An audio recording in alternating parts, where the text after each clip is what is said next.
திருவள்ளூரை அடுத்த அரண்வாயிலில் மதுபானம் தயாரிக்கும் தனியார் நிறுவனத்தில் அமோனியா வாயு கசிந்ததில் பலருக்கும் மூச்சு திணறல் ஏற்பட்டது. இது தொடர்பான கூடுதல் தகவல்களை வழங்க காத்திருக்கிறார் செய்தியாளர் பிரபு. அவரிடம் பேசலாம். வணக்கம் பிரபு, என்ன நடந்தது? முழுமையான விவரம். வணக்கம். திருவள்ளூர் அடுத்த அரண்வாயில் பகுதியில் அமைந்துள்ள யுனைடெட் புரிவர்ஸ் எனப்படும் கிங்ஃபிஷர் பீர் மதுபானம் தயாரிக்கும் தொழிற்சாலை இயங்கி வருகிறது.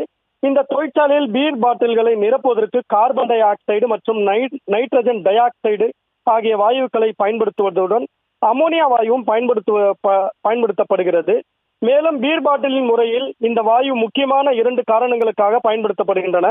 கார்பன் டை ஆக்சைடு பீரின் இயல்பான சுவை மாறாமல் இருக்கவும், அதில் நுரை மற்றும் புத்துணர்ச்சி குறையாமல் பாதுகாக்கவும் இந்த முதன்மையாக பயன்படுத்தப்படுகிறது. மேலும் பீர் பாட்டிலில் நிரப்புவதற்கு முன்பு அதில் உள்ள ஆக்சிஜன் வெளியேற்றுவதற்கு CO2 எனப்படும் கார்பன் டை ஆக்சைடு வாயு செலுத்தப்படுகிறது.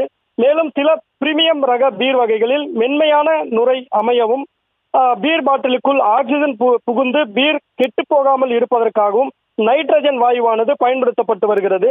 இந்த தொழிற்சாலை தயாரிக்கப்படும் பீர்களை குளிர்விப்பதற்காக அமோனியா வாயு பயன்படுத்தப்படும் நிலையில் இன்று திடீரென அந்த அமோனியா வாயு பயன்படுத்தப்பட்ட சிலிண்டரில் இருந்து வாயு கசிவானது ஏற்பட்டு அங்கிருந்த பணியாளர்கள் சுமார் 5க்கும் மேற்பட்டோருக்கு மூச்சு திணறல், வாந்தி, மயக்கம் ஏற்பட்டதன் காரணமாக உடனடியாக அந்த தொழிற்சாலையின் சார்பில் மருத்துவ குழுவினருக்கு அளிக்கப்பட்ட தகவலின் அடிப்படையில் அனைவரும் மீட்கப்பட்டு மருத்துவ பரிசோதனைக்கு உட்படுத்தப்பட்டனர்.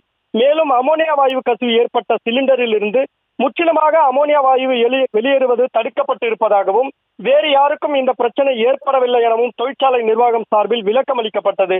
ஏற்கனவே திருவள்ளூர் அடுத்த பெரியபாளையம் பகுதியில் அமோனியா வாயு கசிவு ஏற்பட்டு 18க்கும் மேற்பட்டோர் உயிரிழந்த நிலையில் அந்த அதிர்ச்சி சம்பவம் முடிவதற்குள் அந்த தழும்பு காய்வதற்குள்ளாக இந்த சம்பவம் தற்பொழுது பியர் தயாரிக்கும் தொழிற்சாலையில் அமோனியா வாயு கசிவு ஏற்பட்டு 5க்கும் மேற்பட்டோருக்கு வாந்தி மயக்கம் ஏற்பட்ட சம்பவம் திருவள்ளூர் பகுதியில் பெரும் அதிர்ச்சியை ஏற்படுத்தியிருக்கிறது.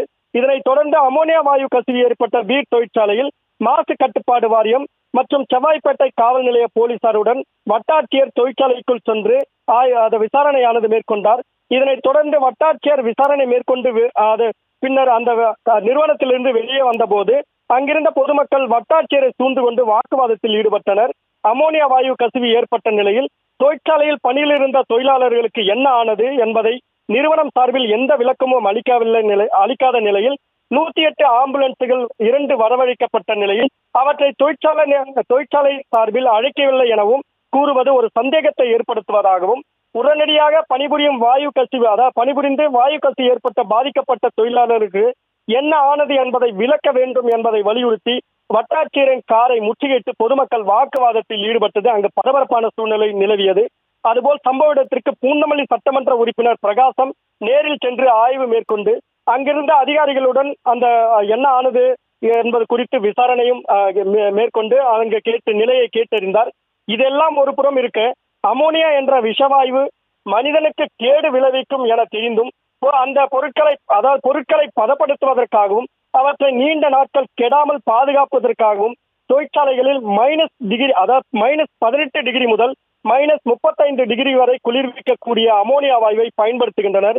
ஆனால் இதனை பயன்படுத்துவதற்கான இந்திய அரசும் தமிழ்நாடு அரசும் பல்வேறு விதிமுறைகளை தொழிற்சாலைகளுக்கு கட்டுப்பாடுகளுடன் அமோனியா வாயுவை பயன்படுத்துவதற்கு அனுமதி அளித்திருந்தாலும் இந்த விதிமுறைகளை கட்டுப்பாடுகளை சரியாக அமோனியா நிபுணர்களை கொண்டு அதனை தொழிற்சாலைகள் கையாள்கிறதா என்பதை அதிகாரிகள் ஆய்வு செய்கிறார்களா என்பது ஒரு பெரிய கேள்விக்குறியாகவே எழுந்திருக்கிறது.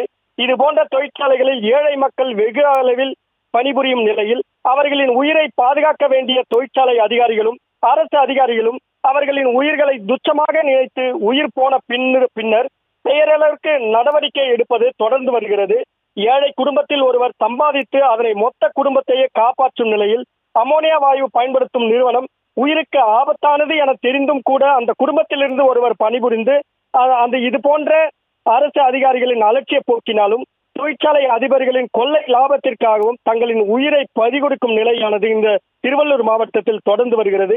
குறிப்பாக எடுத்துக்கொண்டால் கடந்த மாதம் திருவள்ளூர் மாவட்டத்தில் பெரிய அளவில் அமோனியா வாயு கசிவு ஏற்பட்டு 83 பேர் பாதிக்கப்பட்ட நிலையில் அதில் 18 பேர் உயிரிழந்தனர். இந்த உயிரிழந்தவர்களின் நிலை அவர்களின் குடும்பத்தின் நிலை என்னவாகும் என அரசு அதிகாரிகள் எண்ணி பார்க்க வேண்டியது அவசியமாக இருந்தாலும் அதில் இருந்து சிகிச்சை பெற்று வீடு திரும்புபவர்கள் வருங்காலங்களில் அவர்களின் உடல்நிலை எவ்வாறு பாதிக்கப்படும் என்பது கேள்விக்குறியாகவே எழுந்திருக்கிறது. எனவே மற்றும் ஒரு அமோனியா வாயு கசிவு ஏற்பட்டு ஏழை எளிய பாமர மக்களின் உயிர் போவதற்கு முன்னர் தமிழ்நாடு அரசும் மத்திய அரசும் மாவட்ட நிர்வாகமும் முறையான ஆய்வு செய்து தொழிற்சாலைகள் விதிமுறைகளை பின்பற்ற கட்டுப்பாடுகள் விதிக்க வேண்டும் எனவும், அமோனியா வாயுவை முறையாக கையாள வேண்டிய நிபுணர்களை மட்டுமே கொண்டு இது போன்ற அமோனியா வாயுவை பயன்படுத்தும் தொழிற்சாலைகளில் பணிபுரிய அனுமதிக்க வேண்டும் எனவும் தற்பொழுது பொதுமக்களிடையே கோரிக்கையானது எழுந்துள்ளது. இனிமையாவது ஏழை எளிய மக்களும் மனிதர்கள் தான் என்பதை நினைவில் கொண்டு ஏழை மக்களின் உயிர் போவதை மனிதாபிமானம் கொண்டு தடுக்க அரசு அதிகாரிகளும் முன்வர வேண்டும் எனவும் நியூஸ் தமிழ் சார்பாக கோரிக்கையானது வைத்துள்ளோம். விவரங்களுக்கு நன்றி பிரபு.